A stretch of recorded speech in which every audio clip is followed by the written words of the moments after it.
Hello everyone, welcome to the channel. So as you all know that your June 2023 exam schedule is out, right? And you all know that the exam is somewhere around mid-June, right? So it's time that we start revising and we start doing those concepts that we feel are important and that we feel are neglected by us. So, in this session, we'll be discussing some practice questions. Basically, you can say expected questions as well. For discrete mathematics, I have tried to add all the important topics and the topics that were not able to be covered in previous videos. So, I have tried my best to cover those topics. So, to get the PDF of this video and to get the updates about the classes and everything, I'll suggest everyone ki please do join this Telegram group, that is t.me/netdigimento. It is the same group as the previous one, just the link has been changed a bit. Pura group aapka, the group that you were having previously, Net and Gate CS, the name of the group, it is the same group, just the link has been changed. Okay, so please join this Telegram group, and if you have any doubt related to any course that you have bought or any subscription that you have taken, feel free to write us at admin@gatelectures.com, or you can also call us at 9821876104 or 9821876102.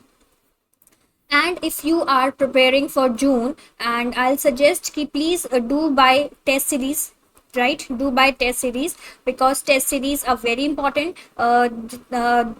We If we say that we are having 10 days left of May, 10-11 days, so I'll suggest everyone ki please do buy test series for at least 2 weeks, right? So that you can practice the questions, you can practice more and more questions, and you will be able to know that where you are lacking. Okay, so you know the website www.regimento.com, so just have to visit the website, or you can also install this Android app, Regimento Education. Okay, so install this app and then you can have an access to all this. All the iPhone users, please visit the website, as we're not available for iOS right now. Okay, so we'll be starting with the very basic question. I know this question is very very basic, and everybody just will be thinking ये क्या question दे दिया ma'am ने, ये तो बहुत ही basic सा question है, ये क्या question है ना? But okay, let's start with the basic first. In mathematical logic, which of the following are statements? Very very easy question. All those who will be watching this video, I'll suggest कि please once what you do is you just pause the video. ठीक है, look for the answers your self. आप खुद एक अपना सोचो कि क्या आंसर हो सकता है, खुद ट्राई करो कि क्या आंसर हो सकता है, खुद से ट्राई करो कि what are the possible options given to us, and give the answer according to you, and then you can play the video. इससे क्या होगा कि आप एक प्रैक्टिस सेशन टाइप का हो जाएगा. ठीक है, so in mathematical logic which of the following are statements? There will be snow in January. What is the time now? Today is Sunday. You must study discrete mathematics. So now what you should do, you should now just pause the video, give the answer, and then you can play the video again. Okay, so what will be the answer? So first one, that is there will be snow in January. This is a statement, correct? Now this, what is the time now? This is what? This is not a statement, this is a question.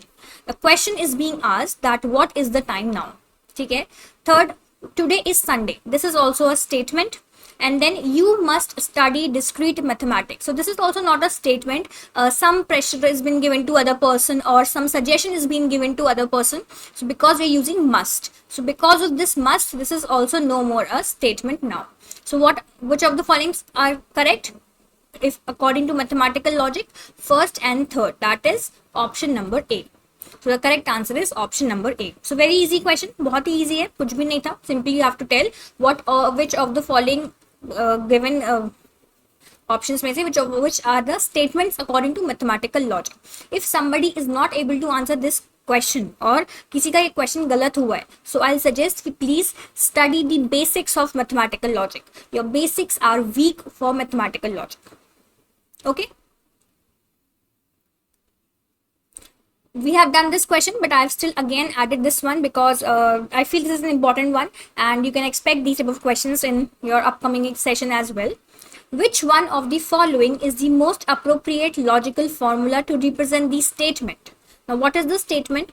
The statement given to us is gold and silver ornaments are precious. Okay, so basically they are saying, what they are saying is gold ornaments are precious and silver ornaments are precious. ठीक है, now what are the notations being used? G of x is a gold ornament, S of x is a silver ornament, and P of x is precious. ठीक है, so x is what? X is basically an ornament, मतलब x is an ornament, either it is a gold ornament or it is silver ornament and it is precious. So here we are referring to x being a normal ornament. ठीक है, so अब यहाँ पे you must be thinking कि and है यहाँ पे, है ना, सो यहाँ पे एंड आ गया, so you must be thinking कि एंड वाले ऑप्शंस सही हो जाएंगे, मतलब इधर we have to look for A, B और सी. सबसे पहले what you will do, you will rule out option number D. Correct, this is what you will do, है ना. पहले आप लोगों ने, I think you all must have paused the video and given your answers and then you are looking for the solutions. Okay, so now see what they are saying, that x is an ornament and they are saying that gold ornaments are precious, silver ornaments are precious. So all together they are saying कि ornaments that are gold and silver, मतलब gold के ornaments भी precious हैं and silver के ornaments भी precious हैं. अब यहाँ पे what we are doing, यहाँ पे this x is what? This x is an ornament. So what they are saying, what this and this statement is referring to, यहाँ पे इस statement का क्या मतलब है, जो भी ये and के statements हैं यहाँ पे what it is referring to, I'll just tell you. It is saying that for all x, ठीक है, x is gold and silver, मतलब what they are trying to say that x is an ornament, ठीक है, and that ornament is gold and silver. Now try to understand this point. See, whatever we are writing in English language and whatever we are trying to say in logical formula, that differs. क्योंकि यहाँ पे क्या बोल रहे हैं हम English language में, we are saying that gold के ऑर्नामेंट्स भी प्रेशियस हैं एंड सिल्वर के ऑर्नामेंट्स भी precious, right. This is what is the original statement is. But if you see over here these terms, that is g of x and s of x, what it is referring to is x is an ornament, that is a gold ornament and silver ornament. मतलब x जो आपका ornament है वो gold भी है और silver भी है, मतलब यहाँ पे दो अलग अलग ornaments की बात नहीं कर रहे हैं वो. They are referring to one ornament that is made up of gold also and silver also. So with these, that is g of x and s of x, your statement has changed. According to this g of x and s of x, x is an ornament that is made up of gold and silver. But in original English language we are saying that gold ornaments are precious and single ornaments are precious, silver. ठीक है, so the correct statement is option number D.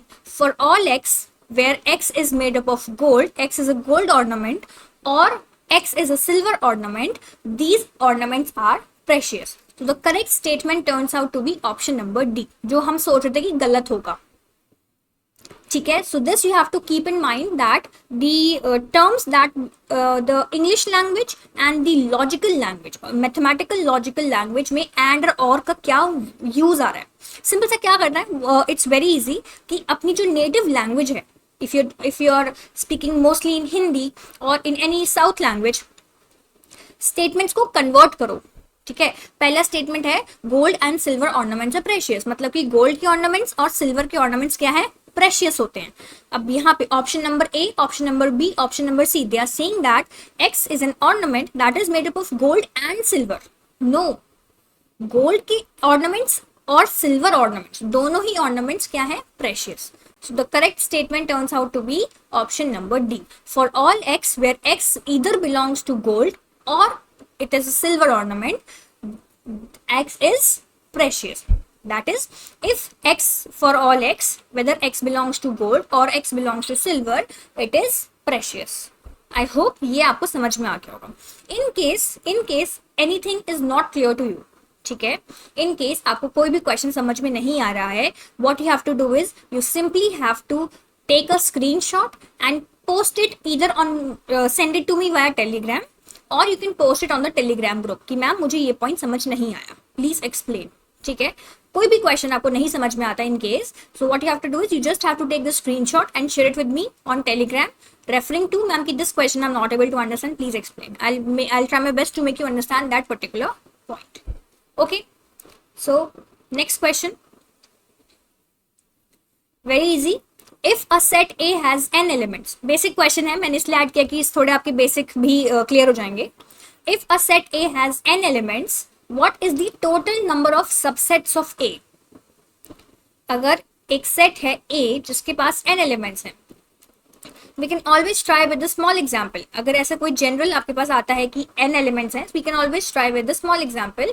That is, let's say that A is having 2 elements, 1, 2. So what will be the total number of subsets of A? So one subset will be 1 simple, one subset will be 2, one subset will be 1, 2, and one subset will be 5. 5 is also a subset.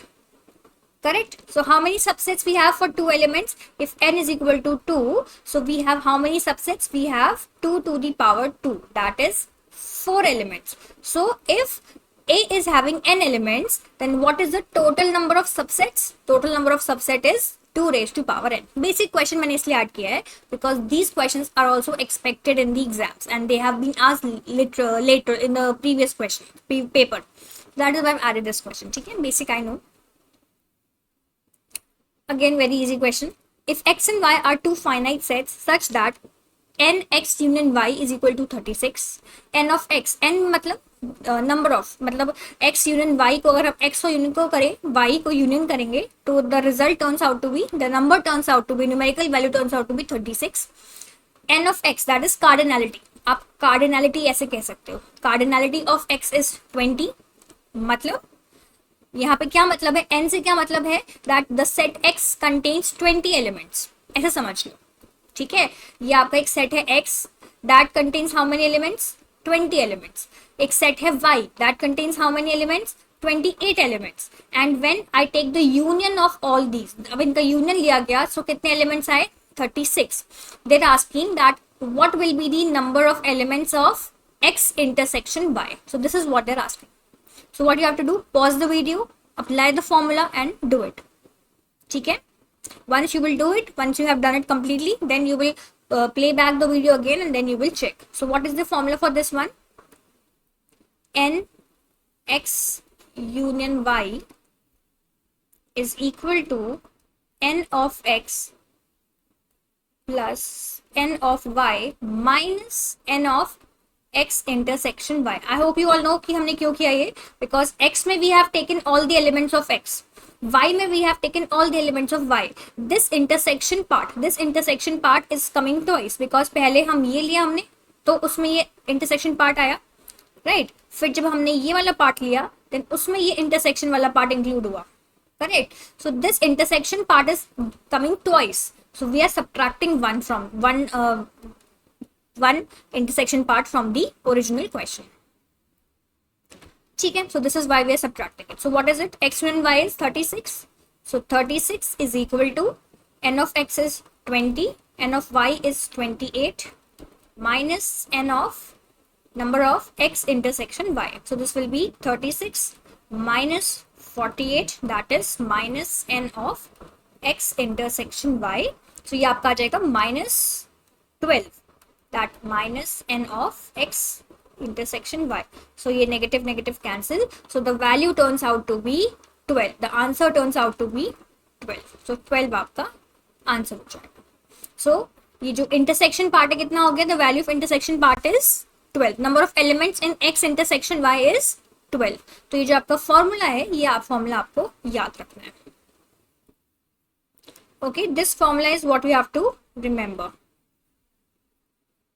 Okay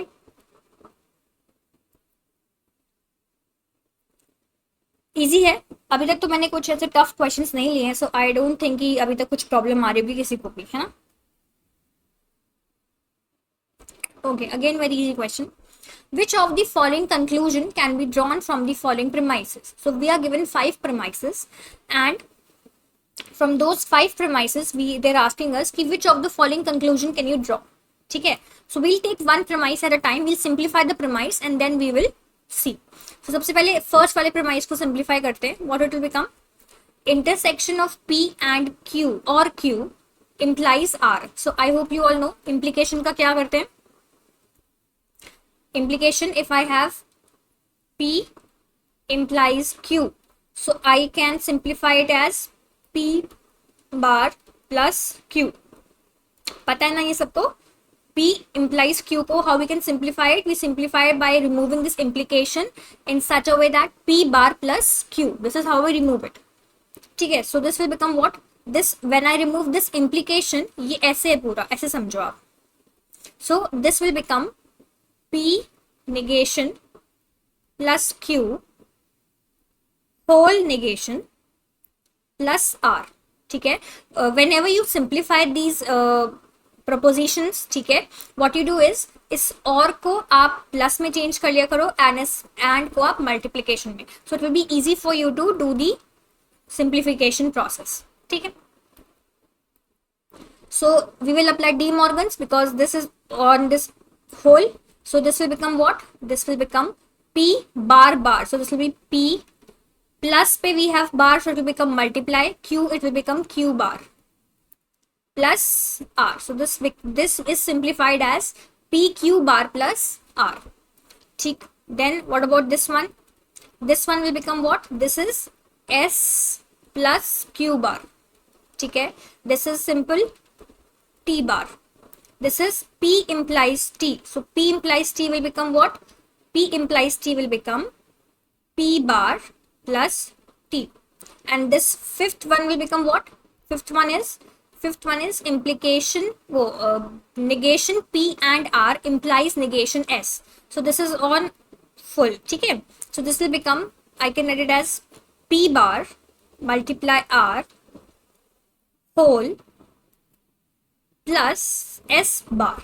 ठीक है, so when I'll simplify, this will become what? P plus R bar plus S bar.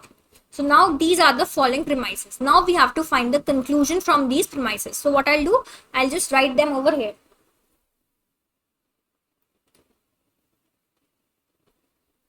ठीक है, this will be P Q bar plus R. This is what I feel is the easiest way to do these questions. ठीक है, आप किसी और तरीके से भी कर सकते हो. There are many ways of solving this premise and conclusion question, but I personally feel, for me, this is the easiest way to solve these questions. And these are not wrong most. मतलब अभी तक कोई ऐसा question मुझे मिला नहीं जिसमें ये method गलत रहा. So I just use this particular method only. You can use any other method if you have. मतलब if you're getting the answer. So see, this S will cancel out this S complement. ठीक है, this T will cancel out this T complement. This P, they both are single terms and so it will cancel out this P bar. ठीक है, and this R will cancel out this R bar. So now I am left with what? Now I am left with P Q bar plus Q bar. So what I can do, I can take out Q bar, then it will be P plus 1, and when anything added to 1 is 1 only, so Q bar dot 1. So the answer turns out to be, conclusion turns out to be Q bar. So the correct answer over here is C2, that is Q bar is the conclusion that we can draw from the following premises. क्या किया है यहाँ पे, I'll explain again क्या किया है मैंने. हो सकता है थोड़ा समझ में ना आया हो, so I'll just remove these. So I hope you all know this thing that I'll just remove and I'll explain this कि हमने कैसे cancel out किया, क्योंकि maybe some are not able to understand. I hope you all know that P and P bar, ठीक है, they, when we add them, they turn out to be 1, है ना. मतलब P and P bar can cancel out each other. Yes or no? ये आप लोगों को पता है. जब अगर हम प्लस करते हैं P और P bar को, the result turns out to be 1. 1 ही आता है ना. हाँ, मतलब राइट. सो अब यहाँ पे क्या हो रहा है, यहाँ पे if you see over here, if you look at these things, we have S. ठीक है, S है हमारे पास, और यहाँ पे we have S bar.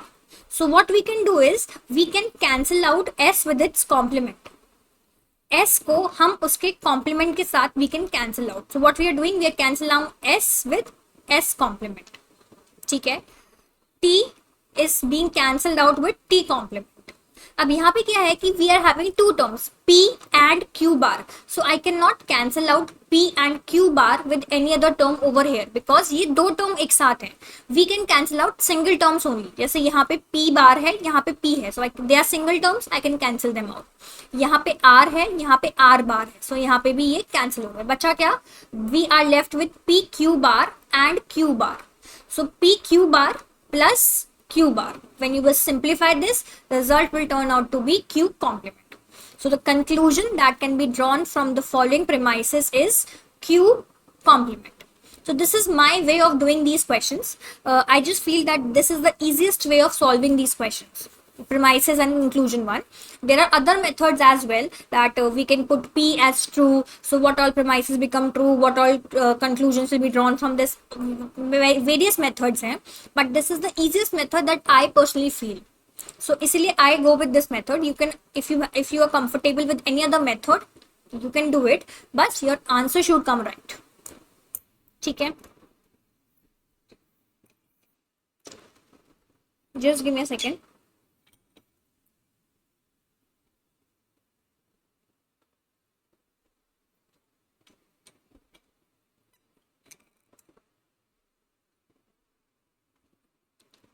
Okay, next question. Okay, they're asking is d6 comma division का sign है, ठीक है, is a poset. सबसे पहले what we should know is what is a poset. Poset की full form होती है partially, I hope everybody knows, partially ordered set. Correct, this is the full form of poset, partially ordered set. What all properties a poset should fulfill? Poset should be reflexive in nature, right? Then it should be antisymmetric,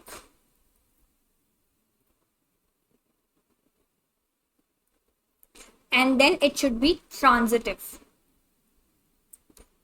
ठीक है, these are the properties that a poset should follow. reflexive मतलब a relates to a, मतलब 1, 1 ऐसे type का, मतलब any element should relate with itself, that is a reflexive. Antisymmetric is कि if a relates to b then b should not relate to a, मतलब अगर 1, 2 है किसी भी सेट में तो 2, 1 should not exist. This is antisymmetric.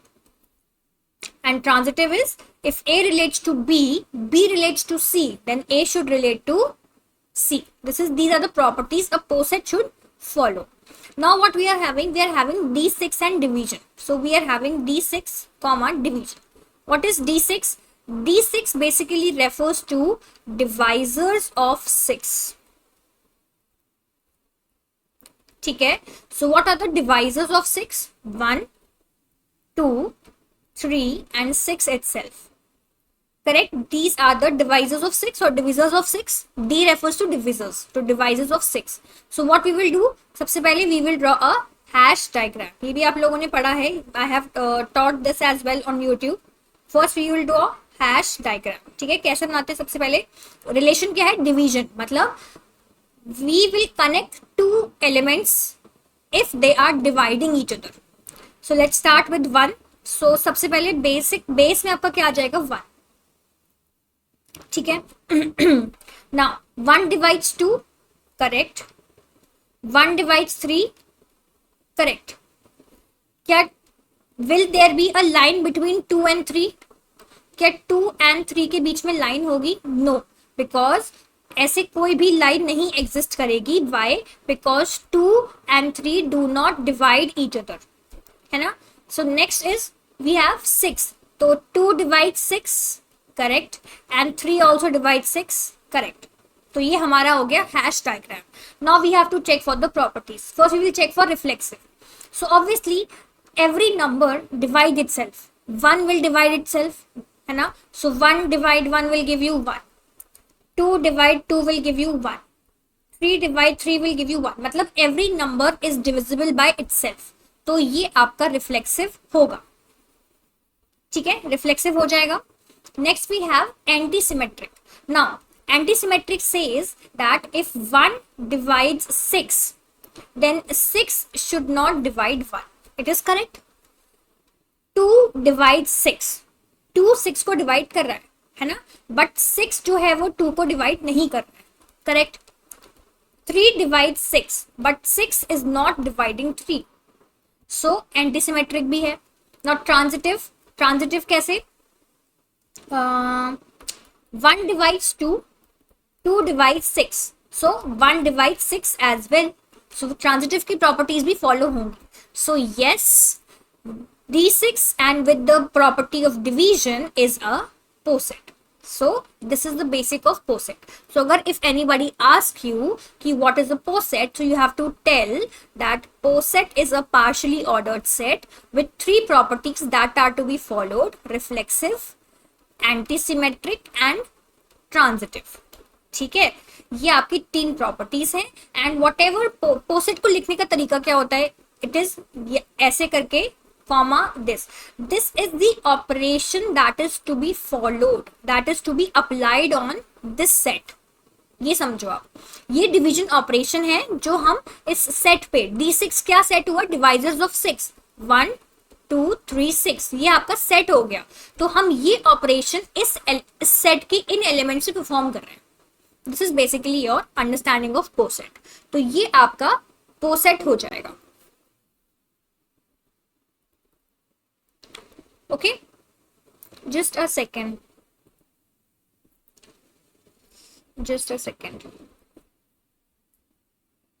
Right.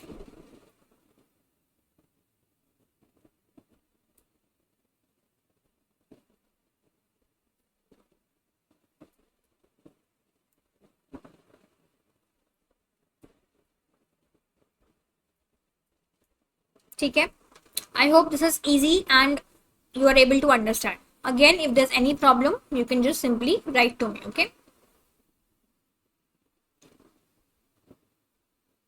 Okay, now this is a nice question. How many ways are there to distribute 5 distinguishable objects into 3 indistinguishable boxes? सबसे पहले तो ये समझना है कि what is all this. See, distinguishable means that they are not same, they are different, the elements are different. और क्या क्या टर्म्स आप यूज कर सकते हो डिस्टिंग्विशेबल के लिए? डिफरेंट, या फिर आप बोल सकते हो डिस्टिंक्ट, मतलब the elements are different from one another, ठीक है। And what is the meaning of indistinguishable? मतलब similar, you can say that the elements are similar, or you can say the elements are identical, ठीक है। So these are the terms interchangeable, you can use these terms one way or the other, ठीक है। अब when we are dealing with these type of questions in probability, I'll just tell you, I'll just share one concept with you. So we have what? We have few cases. So first I'll deal with those cases, ठीक है। First we'll understand those cases. सबसे पहला case क्या आता है, मतलब basically we have balls and boxes. हम balls and boxes से यहाँ पे लिखा हुआ है ना objects and boxes. So objects की जगह what we do is we take balls, ठीक। सबसे पहला केस जो बनता है, सबसे पहला केस वो होता है distinct balls. you just have to understand this and you can learn as well, क्योंकि these type of questions अगर कभी पूछे जाते हैं so they are very direct, ठीक है। so it is very important कि आपको ये पता हो distinct balls and distinct boxes, मतलब जो आपकी balls हैं वो भी अलग अलग हैं and जो आपकी boxes हैं वो भी अलग अलग है। मतलब we are having, suppose we are having 3 boxes, so B1, B2, B3, these are your 3 different boxes. And similarly we are having let's say 5 balls. तो 5 बॉल्स में एक बॉल आपकी हो गई ब्लैक कलर की, सो लेट्स से ब्लैक, ठीक है, ये आपकी बॉल्स हो गई। एक आपकी हो गई रेड कलर की, ठीक है, एक आपकी हो गई ग्रीन कलर की, so these are your balls, okay. Then ये आपकी ब्लू कलर की बॉल हो गई एंड एक आपकी बॉल हो गई पर्पल कलर की। So we are having 5 balls, 1 2 3 4 5. So we are having different balls and different boxes. Now what I have to do is, I am having 5 balls. Let's say that n is referring to balls. So n is equal to 5. So n is referring to balls and r is referring to boxes. So r is equal to 3. So what I have to do is, I have to place these 5 balls into these 3 boxes. ठीक है. So सबसे पहली ball, that is black ball. जो black वाली ball है, how many choices does it have? 3 choices. Either I can fill it in B1, or I can fill it in B2, or I can fill it in B3. So for first ball, how many choices do I have? 3 choices. Correct? Now for second ball, again for second ball कुछ भी mention नहीं है, मतलब simple सा case है कि you are having 5 balls, distinct balls, and you are having 3 distinct boxes. In how many ways you can fill these balls into the boxes? ये simple सा क्वेश्चन है, कुछ भी कंडीशन नहीं है हमारे पास फिलहाल के लिए. So the second ball will also have 3 choices. The third ball will also have 3 choices. The fourth ball will also have 3 choices, and the fifth ball will also have 3 choices. So in all, I will have 3 to the power 5 ways of filling these boxes with these balls. ठीक है. So general way में what will be the answer in general form? So in general, if I have n balls and r boxes, so number of ways कितने हो गए for distinct balls and distinct boxes? r to the power n. This will be the case of general thing, मतलब r boxes, n balls, so r to the power n if both are distinct, different balls, different boxes. तो ये आपका हो गया case number 1, that is distinct balls and distinct boxes. Second case आपका आता है, second case is identical balls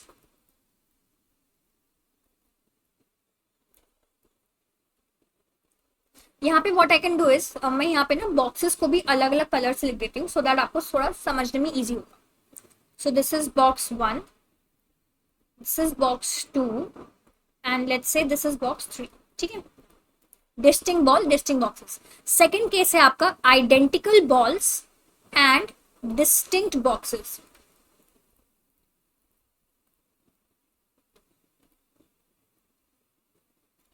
now boxes are different. So I have again B1, 3 boxes, B1,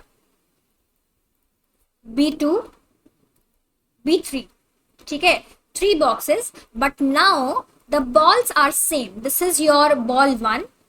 ठीक है, ball 1, ball 2, ball 3, ball 4, ball 5. All 5 balls are of same color. ठीक है. When we have this condition, identical balls and distinct boxes, in that case the formula turns out to be n plus r minus 1 c r minus 1. This is the general formula that you will use when you have identical balls, that is same balls and distinct boxes. तो मतलब यहाँ पे क्या हो जाता, it would have become 5 plus 3 minus 1 c 3 minus 1, that is 7c2. So when you have identical balls, मतलब same balls, and you have distinct boxes, so the formula you will use is n plus r minus 1 c r minus 1. ठीक. Third case is distinct balls. Now the balls are different. ठीक है, distinct balls and identical boxes. Now the boxes are same. ठीक है. Now we don't know कि कौन सा box कौन सा है. So what we have basically 3 boxes again, B1, B2, B3, 3 boxes, and we have distinct balls. So this is ball 1, red. Just to make you understand, I'm drawing this. I just hope that you are not feeling कि time waste हो रहा है. ठीक है. This is light blue. Then this is your black ball. And then we have this purple one. So we have 5 different balls. ठीक है. Now what we can do. So here first thing is that first case, we can say first case, all the five balls are placed into B1, matlab in one box, because boxes are same. So what we can do, all five balls in one box. So कितना, how many ways are there? Only one way, obviously. मतलब मैं किसी भी box में सारी balls को एक साथ फिल कर दूं, whether it is any box, because these boxes are identical. So one way. Second case is that कि I have three boxes. ठीक है, what I can do, I can fill five balls in two boxes. So either I can do it by 4, 1, yes, or I can do it by 3, 2. मतलब पहले what I am doing is, boxes मेरे identical हैं, मतलब same है boxes, तो पहला तो ये है मेथड कि मैं सारे बॉल्स को एक ही बॉक्स में डाल दूं, या फिर मैं बॉल्स को दो बॉक्स में डाल दूं. तो दो बॉक्स के, इफ आई have 5 balls for 2 boxes, I have how many methods, I have 2 methods, 4, 1 and 3, 2. ठीक है, मतलब if again same case 5 balls and 3 boxes, and third will be, so these are your 2 ways, है ना. मतलब अब इनके आप सॉल्व करो और फिर आप आंसर निकाल दो. And third case will be कि 5 balls in 3 boxes. ठीक है, अब बॉल्स अलग अलग हैं, इसीलिए we have to calculate this, because balls, अब हो सकता है कि अगर मान लो suppose I am taking B1 and B2, मतलब 2 बॉक्स लिए मैंने, तो रेड बॉल जो है आपकी, तो या तो B1 में जा सकती है या B2 में जा सकती है ना, it can go in any box. So there are 2 methods. So इसीलिए we will solve these things. We will solve this particular method. ठीक है. So 5 balls in 3 boxes में क्या method हो गया? 5 balls in 3 boxes में we have either I can have 3, 1, 1 or I can have 2, 2, 1. So then I will solve this. तो यहाँ पे भी जो भी आएगा, मान लो सपोज x आया, यहाँ पे y आया, यहाँ पे z आया, यहाँ पे w आया, तो टोटल वेज कितने हो गए? टोटल वेज हो गए 1 for this one, 1 plus x plus y plus z plus w. So this is what you will, how you will solve when you have the case of distinct balls, identical boxes.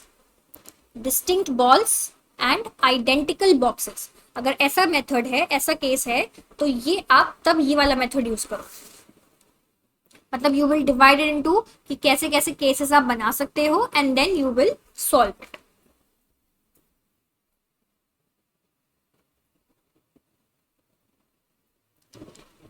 ठीक है, this is your, एक minute, first case, second case, third case. Now will move to the fourth case. Fourth case is what? Fourth case is identical balls, मतलब balls भी same है and box भी same है, and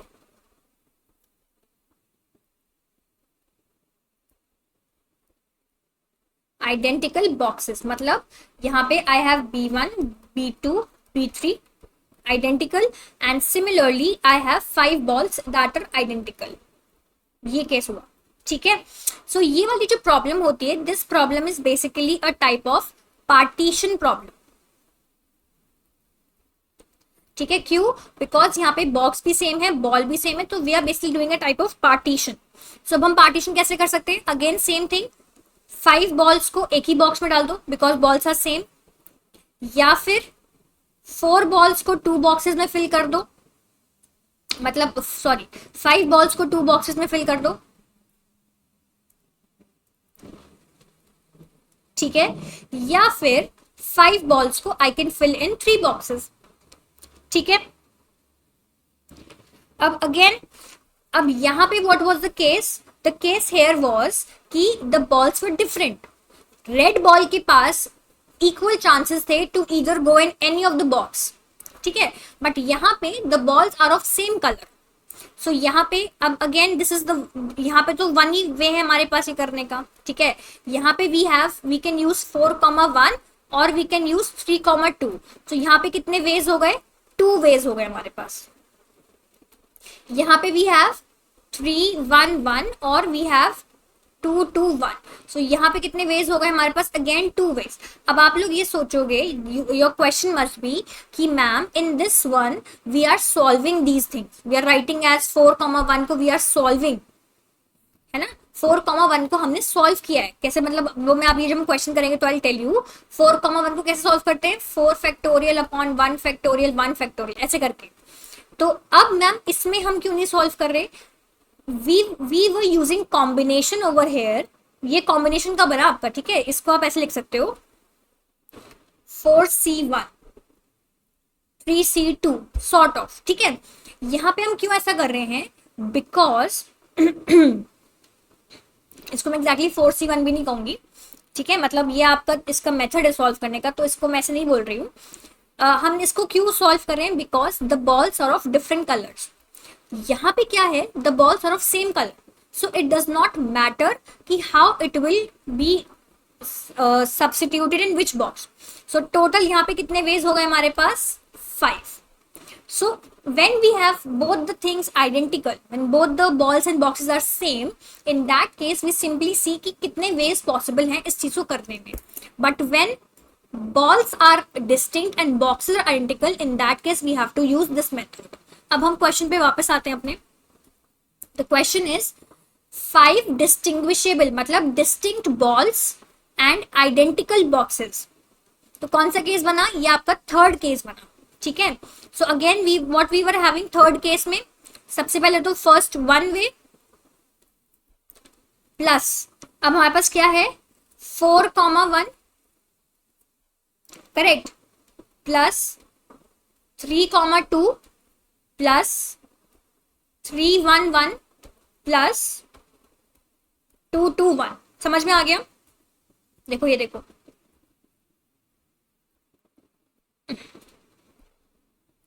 1 4,1 3,2 3,1,1 2,2,1. तो यही हम use कर रहे हैं, ठीक है. यही हमने, बिकॉज यही क्वेश्चन है आपका, distinct balls and identical boxes. तो अब हाउ यू विल सॉल्व? ये तो आपका 1 आ गया यहाँ से, तो you will not change this one. Plus 4,1 को कैसे करोगे? This is 5 factorial upon 4 factorial into 1 factorial. This is not combination, ठीक है. मैंने वहां पे 4C1 लिखा था, वो नहीं है. So please do not confuse it with this one. Basic आपकी जो मेथड होता है फैक्टोरियल वाला वो है ये. प्लस 3 2 मतलब टोटल 5 हमारे पास ऑब्जेक्ट्स हैं, उसको प्लेस करने के लिए we are using this combination 3 and 2. Next we have 3 1 1. So this is 5 factorial, this is 3 factorial 1 factorial square because 1 दो बार आ रहा है. And when the same number is repeated twice, in that case we multiply the denominator by 2. यहाँ पे 1 और 1 जो है आपका दो बार आ रहा है ना, 1 फैक्टोरियल 1 फैक्टोरियल. तो हम क्या करेंगे उस केस में? We will multiply it by 2. जैसे यहाँ पे है 2 2 1 है, तो it will B 5 factorial upon 2 factorial 2 factorial 1 factorial and 2 is repeated twice, तो यहाँ पे इंटू 2. क्योंकि दो जो है उसके पास दो अलग अलग चॉइसेस हैं, तो चॉइसेस विल ओवरलैप. तो वो ओवरलैपिंग को हटाने के लिए वी आर मल्टीप्लाइंग बाय 2, और we can say overall case को हम डिवाइड कर रहे हैं 2 से. तो इसको आप सॉल्व करो. सो this will B 5 1 plus this will B 5 only, plus ये क्या हो जाएगा? 5 into 4 into 3 factorial upon 3 factorial into 2. सो फैक्टोरियल 3 फैक्टोरियल कैंसिल आउट, ये आपका हो गया 2. तो ये आपका आया 10 प्लस अगेन सेम 5 3 2, ये आपका 10 प्लस अब ये क्या हो जाएगा? 5 इंटू 4 इंटू 3 इंटू 2 फैक्टोरियल, ये 2 फैक्टोरियल ये 2 एंड ये 2. सो 2 फैक्टोरियल कैंसिल आउट, 2 से 2 ये 4 कैंसिल आउट, दैट इज 15. सो क्या क्या टर्म्स बचे हमारे पास? 1 5 10 10 एंड 15. जब इसको आप सॉल्व करोगे तो आपके पास आ जाएंगे 41 ways. So the correct answer turns out to be 41. मतलब कि इफ आई हैव distinct balls, मतलब balls are of different colors and the boxes are same, I have 41 different ways of filling those balls into the boxes. I can understand, हो सकता है ये थोड़ा सा आपको समझने में थोड़ा सा टिपिकल लगे. So I hope you all know क्या करना है. वीडियो को पॉज करना है, थोड़ा समझना है, नहीं समझ में आ रहा, अगेन वीडियो को देखना है पूरा, मतलब इस क्वेश्चन को पूरा you have to watch it again and you have to try and understand the question. फिर जहां पे आपको लग रहा है कि नहीं समझ में आ रहा है कोई पॉइंट, सो वहां पे you can ask, but please watch video, watch the question at least 2 और 3 times to understand the concept, आपको डेफिनेटली समझ में आ जाएगा। ठीक है,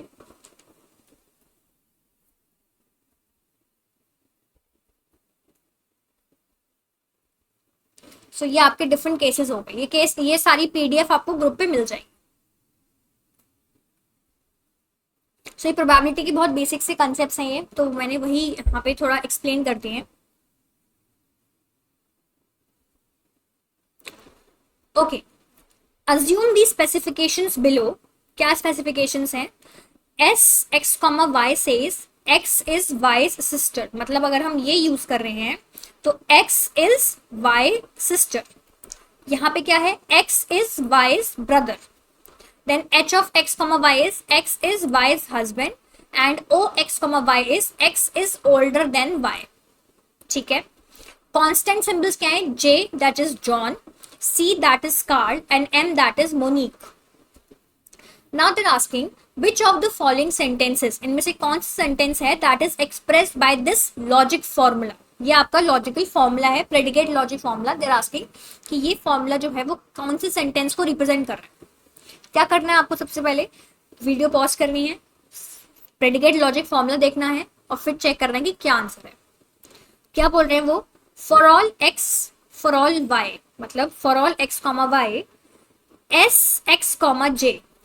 अब एस एक्स कॉमा जे का क्या मतलब है,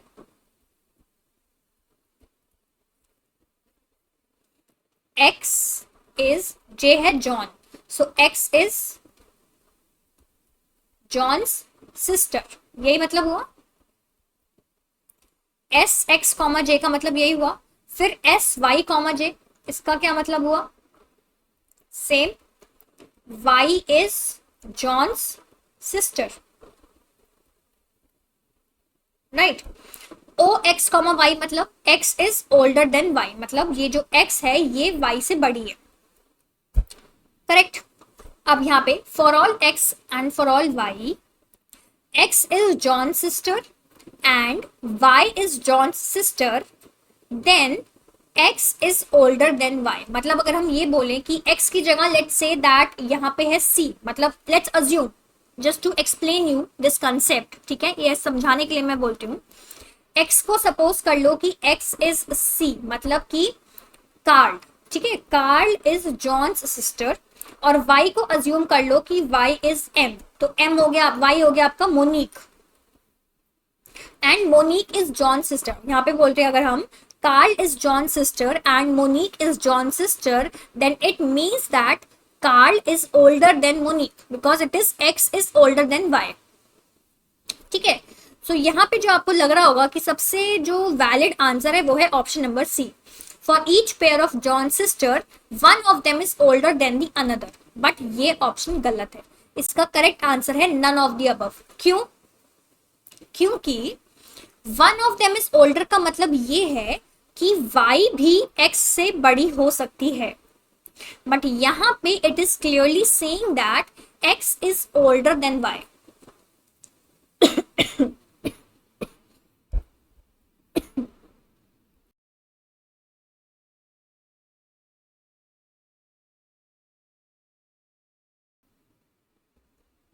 यस, यहाँ पे जो आपका ओरिजिनल स्टेटमेंट है, ये जो आपका स्टेटमेंट है, इसमें बहुत क्लियरली मेंशन्ड है that x is greater than y, but जो ऑप्शन नंबर सी है वो ये कह रहा है that one of them is older then another, मतलब वन ऑफ देम का मतलब कि ये भी वैलिड है और ये भी वैलिड है, but according to the original question this is not applicable. इसीलिए the correct answer is none of the above. यहाँ पे क्या है, John has an older sister, कोई मतलब ही नहीं आ रहा है, all of John sister are older than him, इसका भी कोई जरूरी नहीं है कि ऐसा भी कुछ हो, है ना। सो इसीलिए none of the above is the correct answer. I hope समझ में आ गया होगा।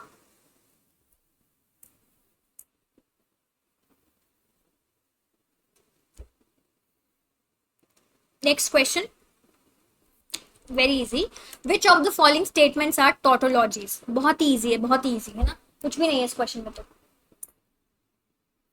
सिंप्लीफिकेशन है, सिंपल सा सिंप्लीफाई करना है आपको। एंड ये क्वेश्चन आप एक्सपेक्ट कर सकते हो, इसीलिए मैंने दिया है, ठीक है। सबसे पहले स्टेटमेंट नंबर 1 ट्राई कर लेते हैं ना। स्टेटमेंट नंबर 1 को विल सिंप्लीफाई।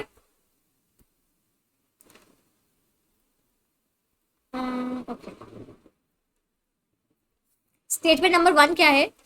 ये this negation is on entire thing, so what I can do is I can write p complement and है यहाँ पे, है ना, तो this will become p plus q whole complement, that is this one, plus q. so अब इसको simplify करेंगे तो p complement complement will become p plus, यहाँ पे and था तो प्लस हो गया, this will be p complement q complement plus q, that is p plus p bar q bar plus q.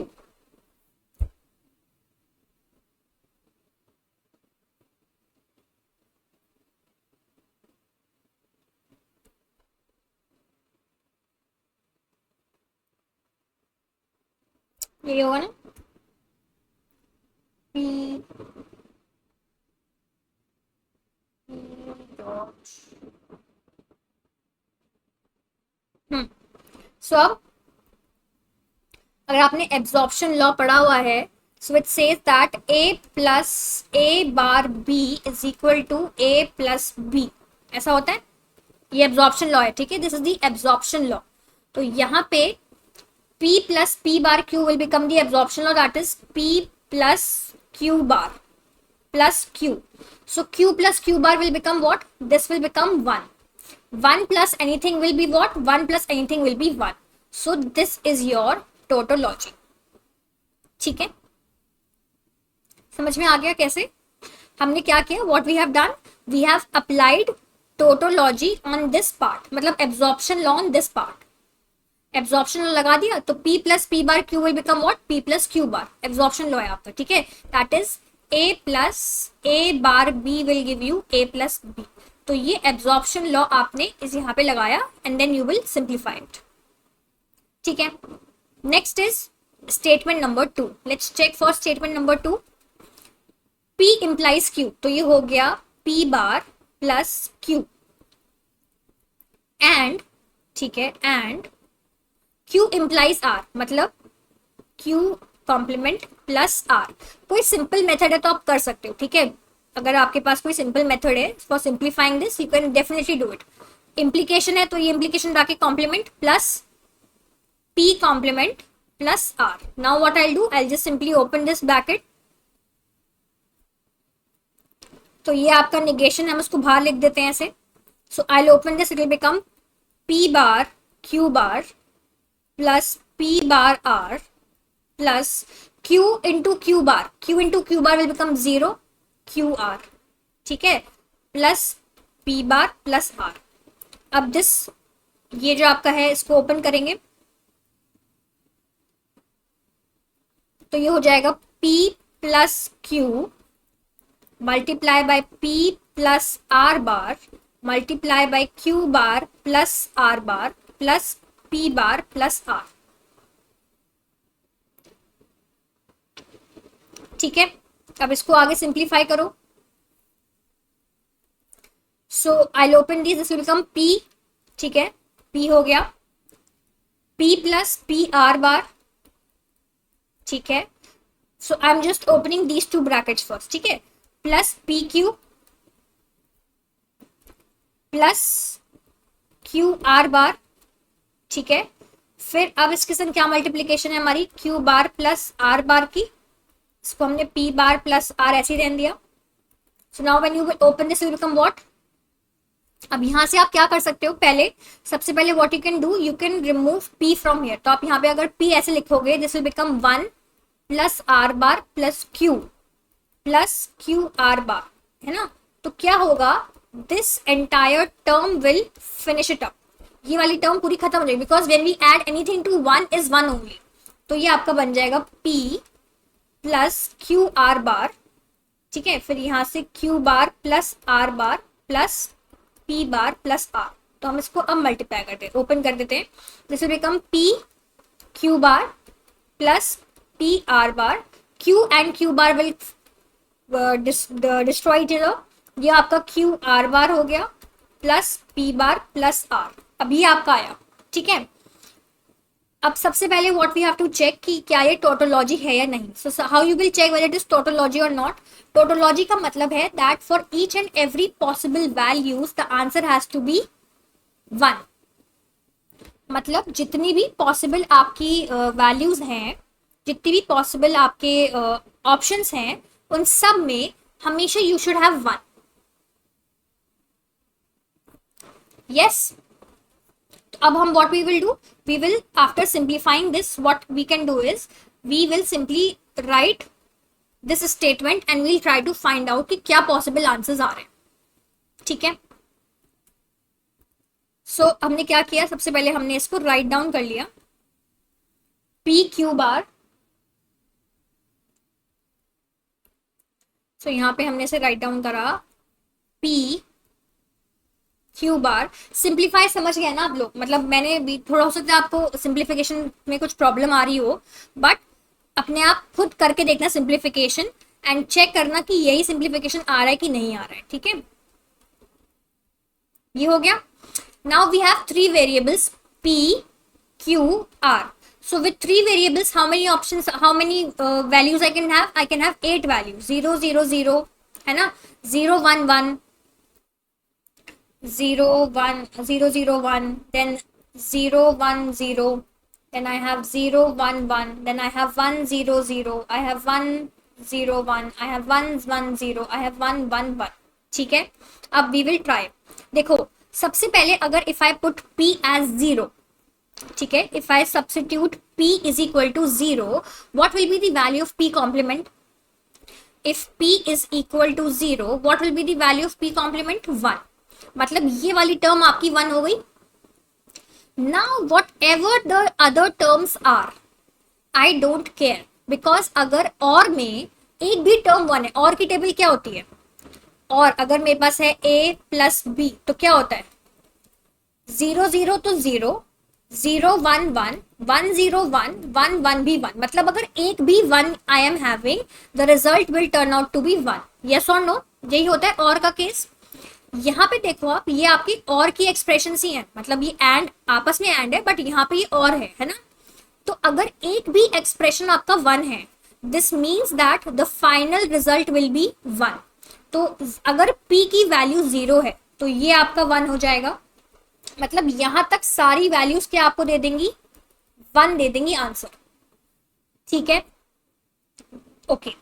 Next, अगर ये R भी एक सिंगल टर्म है, अगर मैं R को 1 ले लूं, ठीक है, ट्राई टू अंडरस्टैंड. अगर मैं R को 1 ले लूं, इन दैट केस ऑल्सो, मतलब यहां पे भी मेरे को 1 मिलेगा रिजल्ट और यहां पे भी. अब मुझे इन 2 केसेस के लिए चेक करना है कि what will be my answer. ठीक है.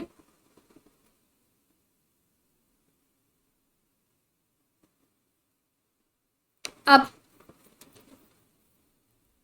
यहां पे क्या है, P इज इक्वल टू 1. ठीक है, P is equal to 1, Q is equal to 0, R is equal to 0. ये हम सब्स्टिट्यूट करते हैं. यहाँ पे P इज इक्वल टू 1 है, सो ये आपका 1 इंटू ये क्या हो गया 0. अब जैसे ही आपने देखा ये 0 कॉम्प्लीमेंट, 0 कॉम्प्लीमेंट क्या होता है, 0 कॉम्प्लीमेंट होता है 1. सो 1 इंटू 1 विल गिव यू 1. तो यहाँ पे भी आपको रिजल्ट 1 मिल गया. 1 1. अब देखो 1 1 है, ये यहाँ पे आप देखो 1 1 0. सो ये 1 डॉट 0 का कॉम्प्लीमेंट विल गिव यू 1. तो ये भी आपका टोटोलॉजी ही आएगा. मैं दोबारा से एक्सप्लेन कर देती हूँ.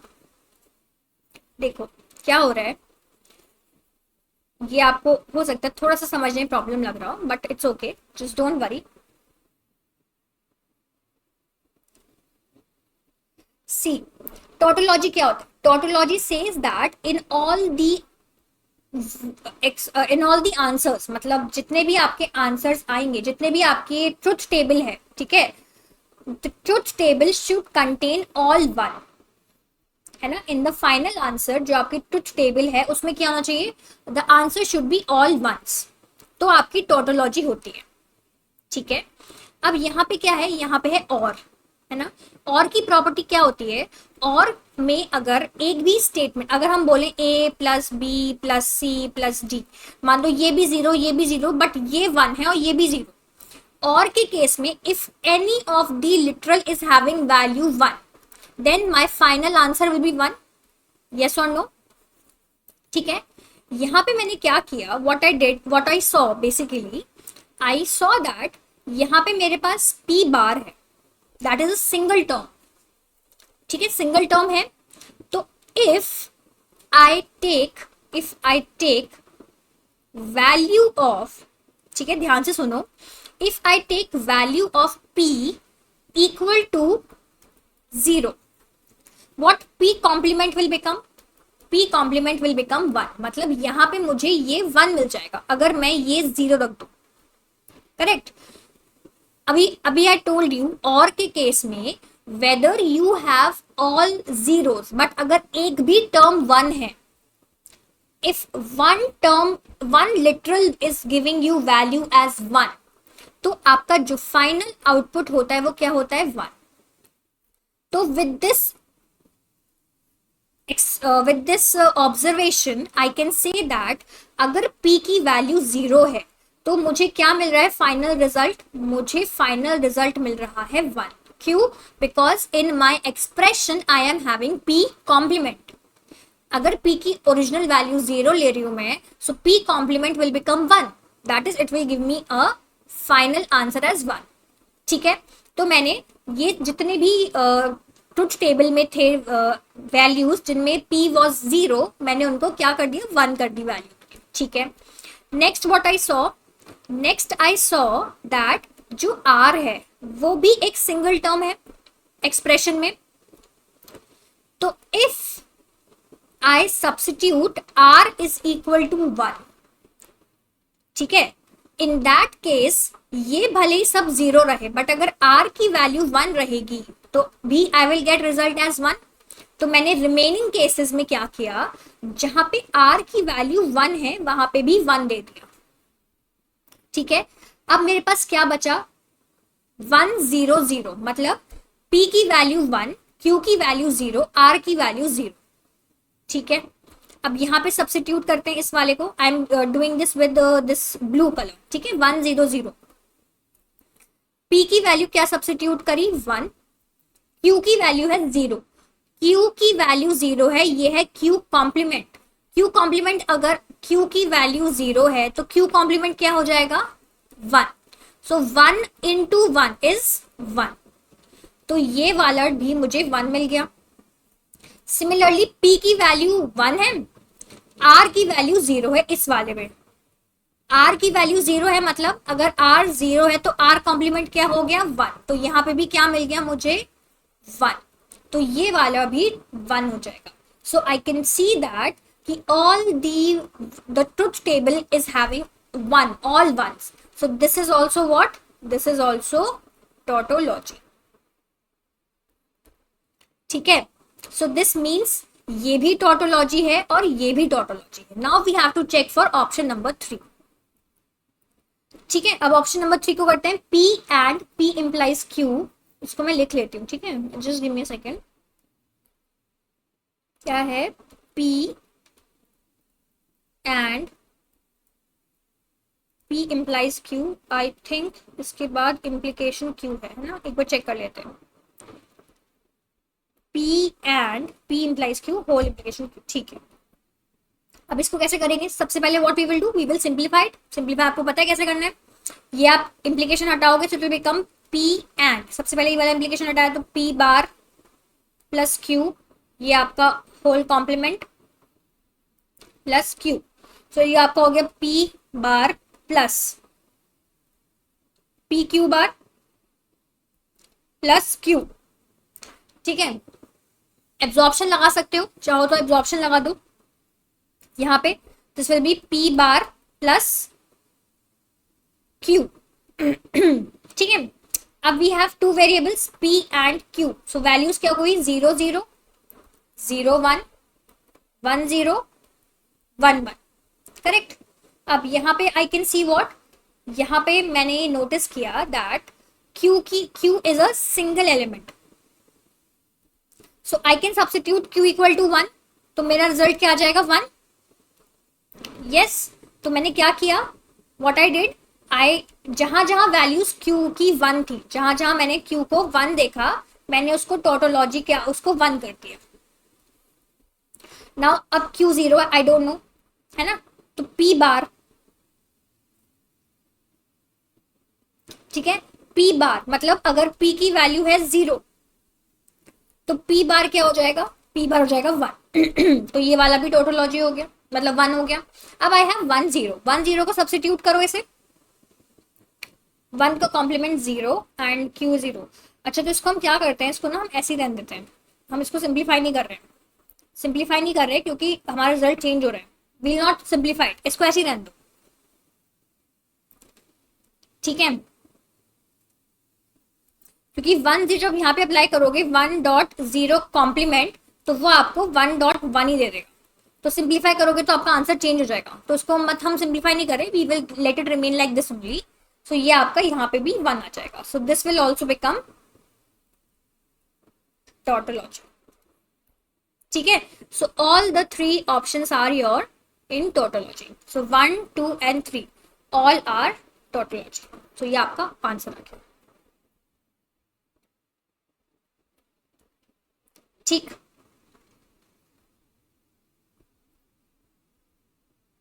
Okay, next question. If G comma multiplication is a group of order 960 and there exists A in G such that A to the power m is equal to E for some integer m that is less than equal to 960 where E is identity element of G, then total number of possible value of m is.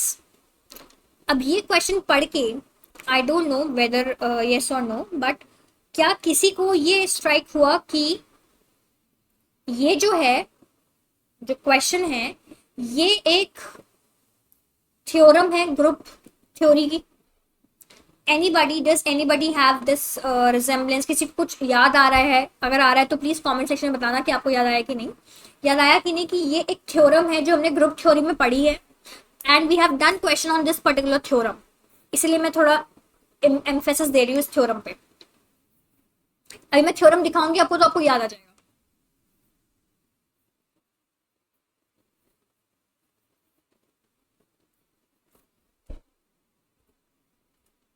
ये theorem पढ़ी आप लोगों ने. If a group G comma star या multiplication is of order n and A belongs to G such that A to the power m is equal to E for some integer m is less than equal to n, then m must divide n. कुछ resemblance समझ में आ रहा है इससे? If a group G comma star is a group of order n, ये आपका क्या दिया हुआ है, n दिया हुआ है, ये आपकी वैल्यू है n की, that is 960, and A belongs to G and there exists A in G such that A to the power m is equal to E, A to the power m is equal to E for some integer m less than equal to m, m less than equal to n. Order जहां E आपका क्या है, एक identity element है. तो theorem ये बोलती है that m must divide n, मतलब ये जो m है आपका, m should divide this 960. Basically ये आपकी ओरिजिनल थ्योरम है. यहाँ पे उन्होंने थ्योरम का लास्ट पार्ट मिस कर दिया है. यहाँ पे वो आपसे पूछेंगे कि total number of possible values क्या हो सकती है m की. ओरिजिनल में थ्योरम ये बोलती है कि m जो है, ये जो m है, it should divide this order. तो अगर m n को डिवाइड कर रहा है, this means that m is a divisor of n. Yes और नो, मैं ये कह सकती हूँ. अगर m must divide n, then m must be a divisor of n. Yes और नो. तो यहाँ पे n क्या है, n है यहाँ पे 960. So what we have to do, first we have to find the factors of 960 because what we have to do, we have to find total possible values of m. तो कैसे पता लगेगा? सबसे पहले we'll find factors of 960. कैसे find करते हैं 960 के फैक्टर्स? अगर आपको याद हो, 960 के फैक्टर्स हम कैलकुलेट करते हैं HCF के थ्रू. So सबसे पहले what we will do, we will divide it by 3. So we will get 320. Then it is no more divisible by 3, it will divide by 5. That is 64. Now 64 को आप क्या लिख सकते हो, 64 can be written as 2 raised to power 6. Yes or no? तो factors क्या हो गए 960 के? Factors of 960 are 2 raised to power 6 multiply 3 raised to power 1 multiply 5 raised to power 1. So अब हमें क्या पूछ रहे हैं वो, the question they are asking is total number of possible values of m. वो क्या होंगी, total number of possible values of m will be no, I'll change the color, sorry.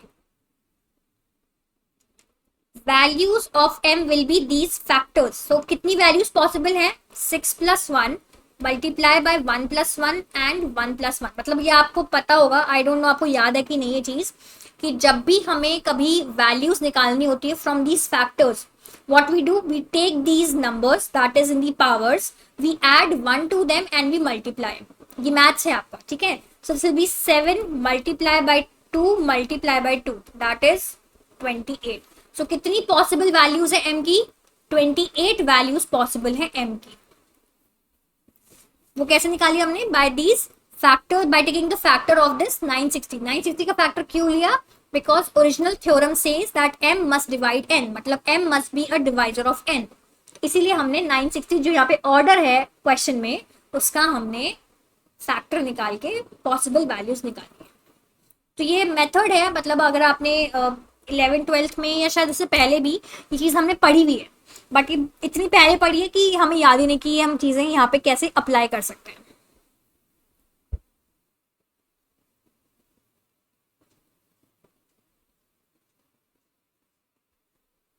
ठीक है,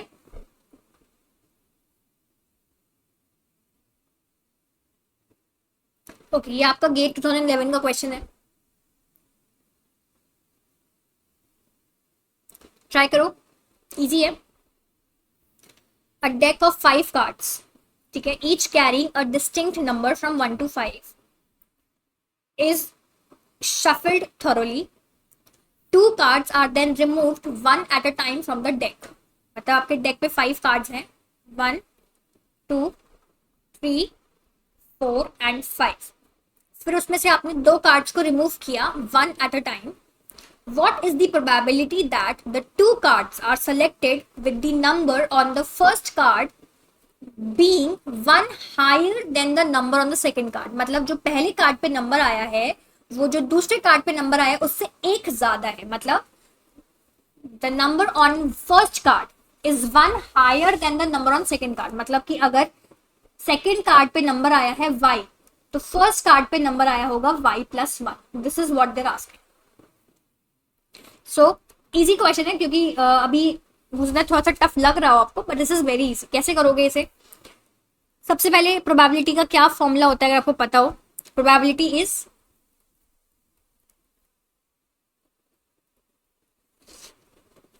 favourable outcomes upon total outcomes, यही होता है formula.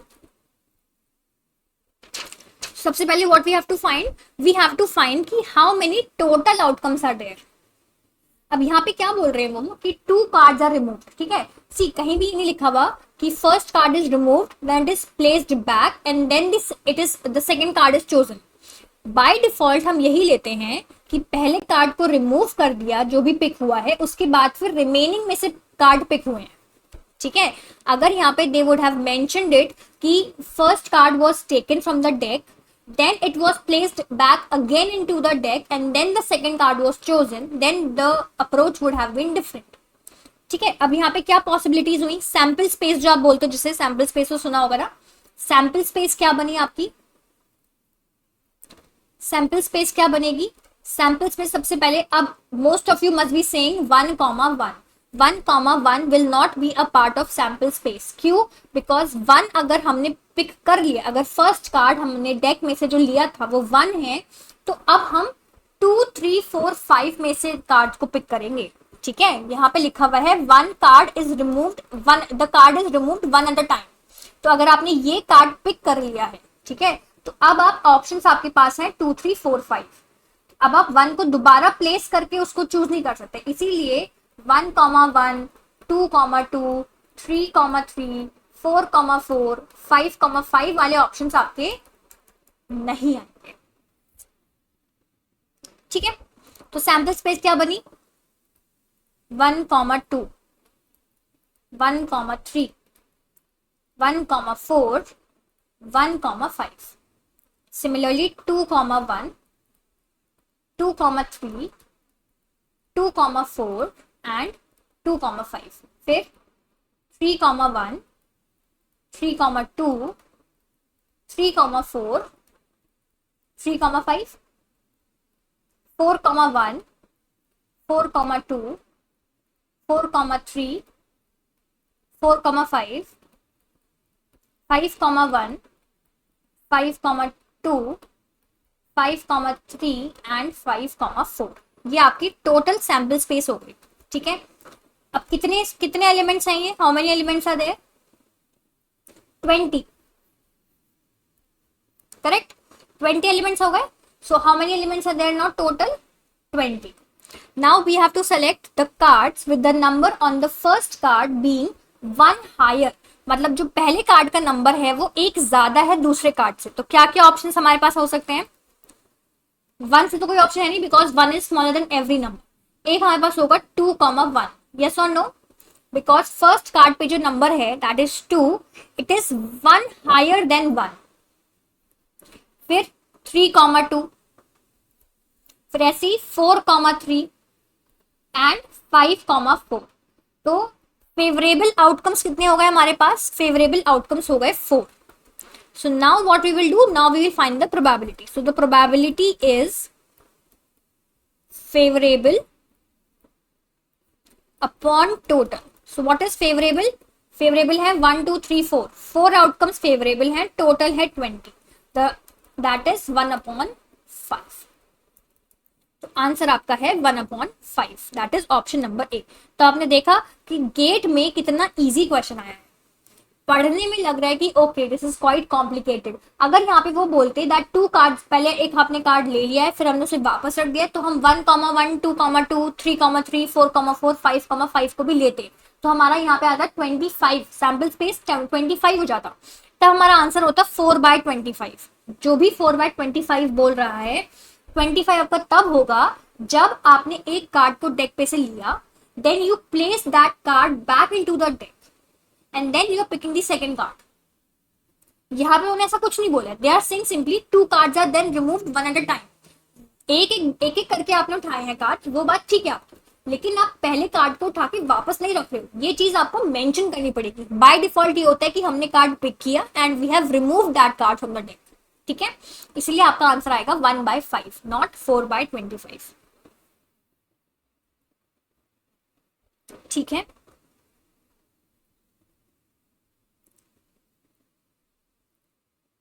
ये क्या है? ये नेक्स्ट क्वेश्चन है। A question paper is divided into 2 parts, A and B, and each part contains 5 question. मतलब ए में भी 5 क्वेश्चन हैं, बी में भी 5 क्वेश्चन। टोटल कितने क्वेश्चन हो गए? 10। ठीक है, in how many ways a student can answer the question paper if he has to solve total 6 questions including at least 2 from each section?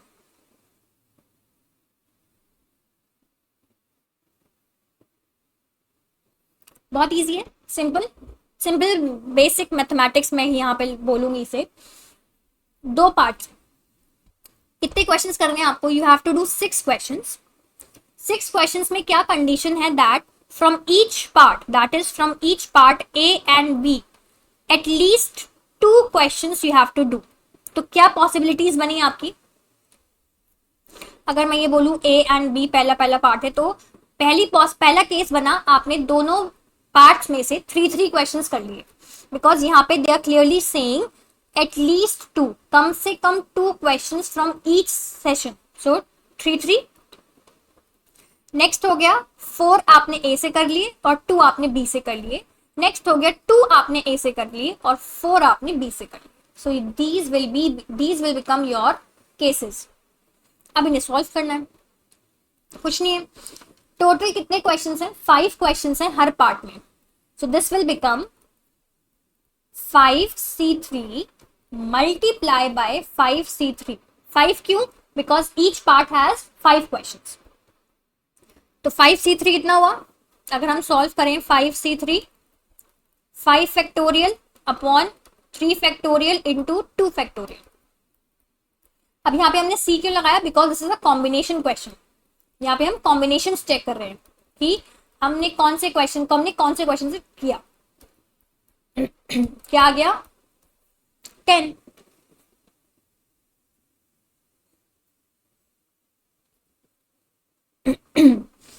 तो 10 इसका और 10 ही इसका, ये हमारे 100 हो गए. ठीक है. 100 वेज फॉर सॉल्विंग, अगर हम 3 ले रहे हैं फ्रॉम बोथ सेक्शन. नेक्स्ट ये हो गया आपका 5C4 into 5C2. What is 5C4? Again 5C4, 5C2. 5 factorial, 4 factorial, 1 factorial. 5 into 4 factorial into 1. So this will become 5. And what is 5C2? 5 factorial, 3 factorial, 2 factorial, that is 10. तो ये हो गया 5 into 10.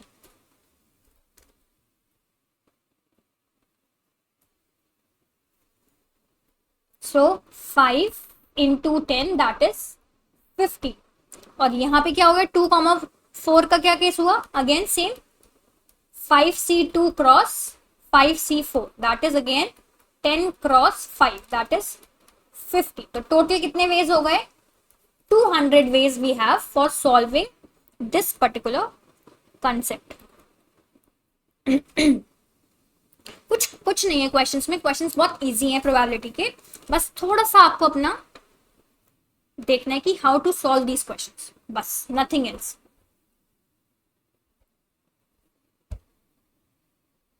अब next क्या है? Consider P. ये क्या है आपका? अभी मैंने आपको बताया था दिस इज व्हाट, मैंने आपको बताया था this is a way of representing something. मैंने बताया था वही क्वेश्चन है ये. This is consider P, that is this is your poset. क्या प्रॉपर्टी थी पोसेट की? Reflexive, anti symmetric and transitive. So X में कितने एलिमेंट्स हैं? 1 2 3 4 5 6. और क्या एलिमेंट है? लेस देन इक्वल टू का ऑपरेशन लग रहे हैं. ठीक है. स्टेटमेंट 1 इज कि आर जो आपका रिलेशन है उसमें ये सारे एलिमेंट्स हैं, और स्टेटमेंट 2 में ये सारे एलिमेंट्स हैं. Then asking which of the following is correct. अब चेक करो. सबसे पहले we will check for reflexive. 1, 1, 2, 2, 6, 6. तो ये रिफ्लेक्सिव तो है. Next we'll check for antisymmetric. Antisymmetric मतलब कि अगर 1, 2 एग्जिस्ट कर रहा है तो 2, 1 शुड नॉट एग्जिस्ट. ठीक है. सो हमने चेक किया and what we found that यहाँ पे 2, 3 एग्जिस्ट कर रहा है एंड 3, 2 भी एग्जिस्ट कर रहा है, and that should not happen.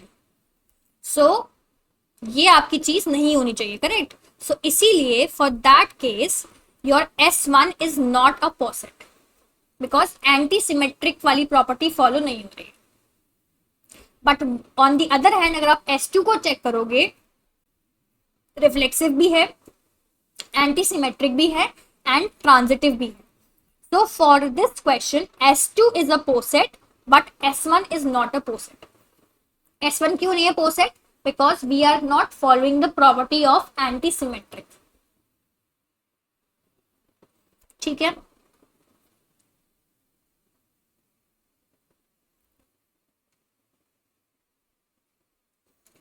Okay, easy है. How many 5 digit even numbers have all digits distinct. ठीक है. तो 5 डिजिट के इवन नंबर्स हमें बताने हैं. So we have 5 digits 1 2 3 4 5. Even numbers की क्या पॉसिबिलिटीज है? यहाँ पे क्या क्या आ सकता है? यहाँ पे आ सकता है 0 2 4 6 8. सबसे पहले एक फर्स्ट केस हम लेते हैं, केस 1, जिसमें दी लीस्ट सिग्निफिकेंट बिट LSB क्या है हमने फिक्स कर दी है. LSB is 0. हमने फर्स्ट इस वाले केस में फिक्स कर दिया कि LSB 0 है, मतलब ये वाली बिट 0 है। अब यहाँ पे क्या आ सकती है, ऑप्शंस क्या पॉसिबल है। अब आपको ये तो पता है कि डिजिट्स मतलब 0 to 9, आई होप ये आपको पता है। ऑल डिजिट्स का मतलब क्या है, 0 to 9, मतलब कितनी पॉसिबिलिटीज हो गई, 10 पॉसिबिलिटीज हो गई, correct. Out of those 10 possibilities यहाँ पे कितनी पॉसिबिलिटीज बची, 9, क्योंकि हमने 0 को फिक्स कर दिया। यहाँ पे हमारे पास कितना है, 1, ठीक है, 9 हो गई, क्योंकि 10 में से एक 0 हमने ये फिक्स कर दिया है, ये 9 हो गई। यहाँ पे क्या बचा, 8, यहाँ पे 7, यहाँ पे 6, ठीक है। So it will B 9 into 8 into 7 into 6 into ये 1, क्योंकि हमने 0 को फिक्स कर दिया। तो ये कितना आया, ये आया 3024। ये तो हो गया पहला केस, केस 1। अब केस 2 है हमारा दैट यहां पे 0 नहीं आ रहा है, मतलब ये जो आपका है 1 2 3 4 5, यहां पे हम ले रहे हैं या तो 2 या 4 या 6 या 8, मतलब कितनी पॉसिबिलिटीज हैं, 4 वेज हैं, वी कैन डू एनीथिंग।